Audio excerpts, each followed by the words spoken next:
Used to the sideways stares and disapproving frowns they see from other humanoids, tieflings barely acknowledge the existence of others. Of course, maybe all they really want is a friend, but instead, they are dying on the inside as more people turn against them thanks to vicious rumors and gross assumptions. Can we honestly blame the tieflings for having a few evil thoughts now and then, especially when all they want to be is left alone from the stares and rude gestures that follow them? There's more to this race than just the mistakes of their ancestors, as many have used their infernal powers to become powerful forces of good and evil.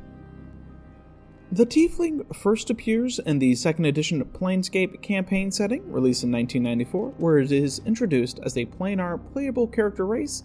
It then appears in the Planescape Monstrous Compendium Appendix 1, released in 1994, where they're shown off as a monster.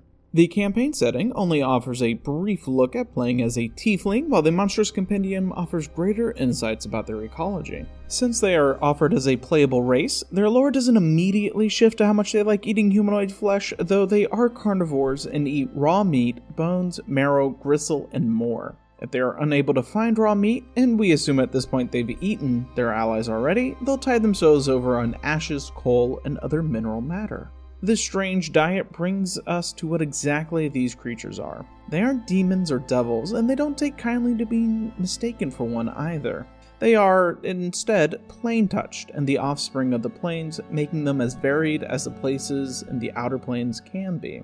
They are often orphans and are the children of humans and the horrible inhabitants of the outer planes, like fiends, but could also be other creatures.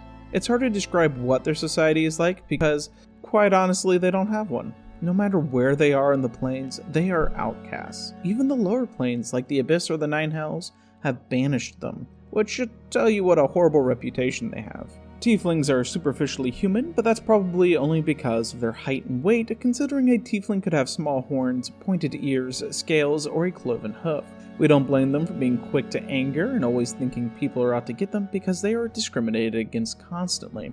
When common sayings are, if there's blame, find a tiefling, or if a tiefling didn't do it, he was just pressed for time, we can understand why tieflings spend most of their life pissed off. Luckily, not all tieflings are evil or conniving, as good tieflings do exist, they just have to work twice as hard to show others that not all of them are thieves. If you're hoping to play as a tiefling, well, you are in luck. They are one of the 3 new races in the Planescape campaign setting, along with the Githzerai and the Barrier, a type of goat centaur. Tiefling basics are that they get a bonus to their intelligence and charisma while suffering a penalty to their strength and wisdom.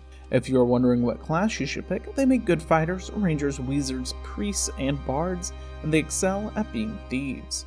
For those that have never played 2nd edition, it's important to understand that races had class level limitations and can never exceed their class level limitation unless through powerful magic or magical items. For the Tiefling, they could reach 12th level as a priest, 14th as a fighter, 16th as a wizard, and 17th as a rogue.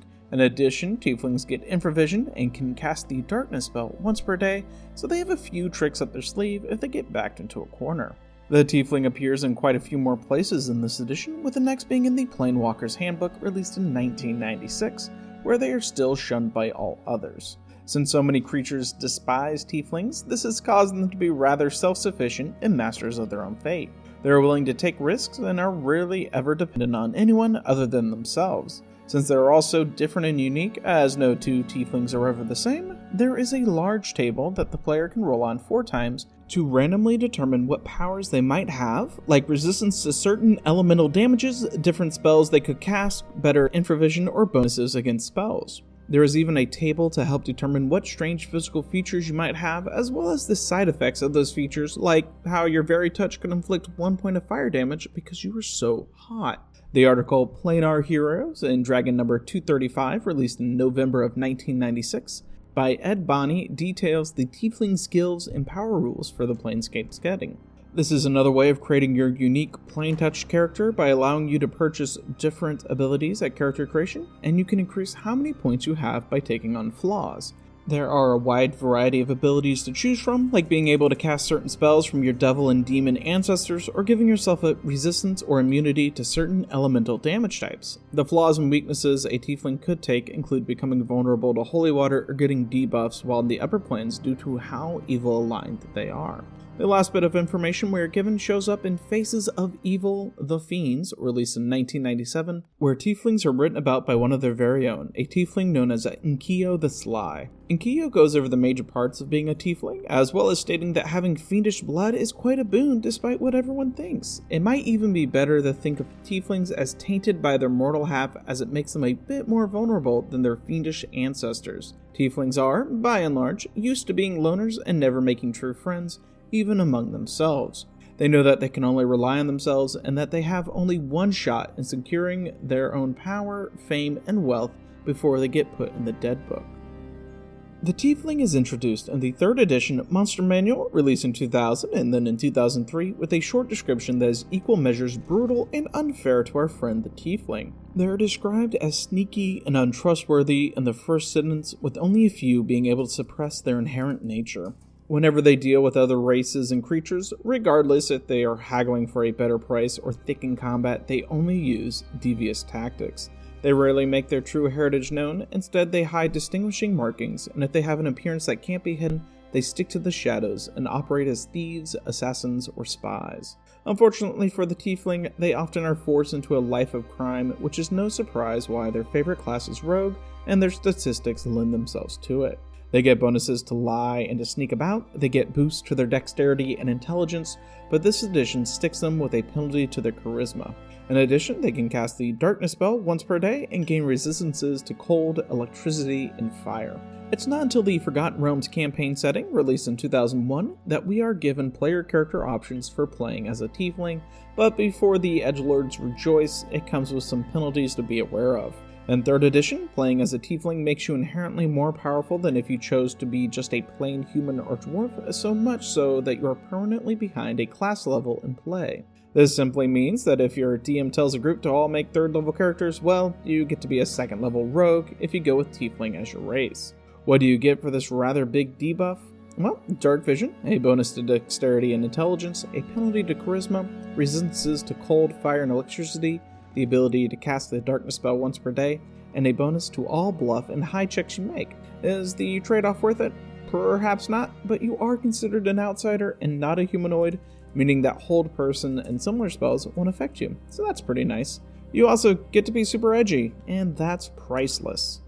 If you ever wondered what happens if you were a Tiefling but you were descended from elves or orcs, look no further than Monsters of Faerun, released in 2001, which introduces the Faerie and the Tanaruk.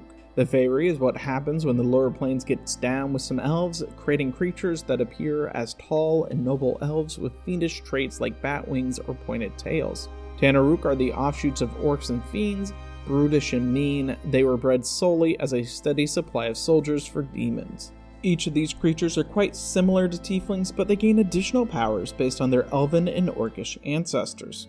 If you are interested in playing as one of them, all you have to do is wait until the release of Races of Faerun, released in 2003, which has both of them as player character options. Faerie are often sorcerers and gain a bonus to their dexterity and intelligence with a penalty to their constitution.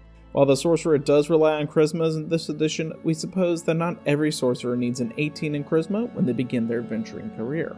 In addition, they lose their ability to cast darkness, but can instead cast Alter Self at will to assume any humanoid form of their choice. The Tanaruk, on the other hand, are given a big boost to strength and dexterity, but take a big hit to their wisdom and charisma.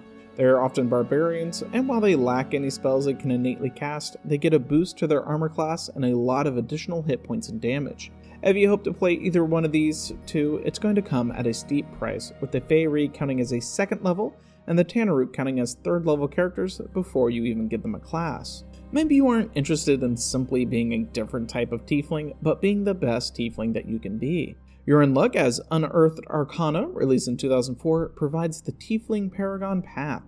This Paragon Path acts as a 3-level class that Tieflings can take to show off how Tiefling they are, giving them more uses of their Darkness spell, increasing their bonuses to bluff and hide checks, getting a boost to their dexterity, and a few other small boosts to make such a multi-class worth it. These paragons of Tiefling blood are seen as the greatest among the Tieflings and, unfortunately, slip into some of the stereotypes that Tieflings are known for. Almost all Tiefling paragons are evil, they avoid good-aligned deities and their worshippers, and prefer to avoid getting too close to anyone unless they are planning on betraying them soon. The Tiefling's player character statistics appear again in the Planar Handbook, released in 2004, and Races of Destiny, also released in 2004, with no mechanical changes. What they do get is that their society is further refined and a few details slip through the cracks. If the Tieflings do decide to worship a deity, it's typically going to be some of the cruelest out there, like Vecna or Erythanol, the god of slaughter. Sure, a neutral rogue Tiefling could pray to Olidamra, the god of thieves, but the pull of being evil is usually too strong. In addition, they now gain a nemesis in the form of the Aasimar race. Those goody two-shoes are the opposite of our beloved Tiefling. Apparently, the Aasimar don't appreciate the fact that you can't trust a Tiefling as far as you can throw them, and the Tiefling don't like the fact that the Aasimar keep killing them and telling their gods all about how evil Tieflings are. The Tiefling undergoes some significant changes with the reveal in the 4th edition Player's Handbook released in 2008. They are now a core race, which means you no longer have to choose between higher class levels or an edgy character race. This iteration of the Tiefling brings with it several changes, but don't worry. All Tieflings are still struggling with the evil inside of them. The Tiefling first begin not as horrific humanoids, but rather simple humans ruled over by a group of power-hungry nobles in the kingdom of Baal Turath. They are looking to further their domination of the world and make a bargain with some unnamed infernal power to gain dark powers. This helped them out for quite a bit before their kingdom eventually fell, leaving their empire scattered and broken. What remained were the Tieflings, the descendants of those human nobles who were cursed with infernal blood that can't be diluted out of their descendants. Of course, as you probably guess, this is why and how the Tiefling is mistrusted by other races and is so lonely. For most Tieflings, they couldn't care less about a deal made thousands of years ago, but rather are trying to live their life how they want. Due to their infernal heritage, they typically avoid anything to do with deities and the divine, simply trusting in themselves, then a god, to help them out of any tricky situations they get into.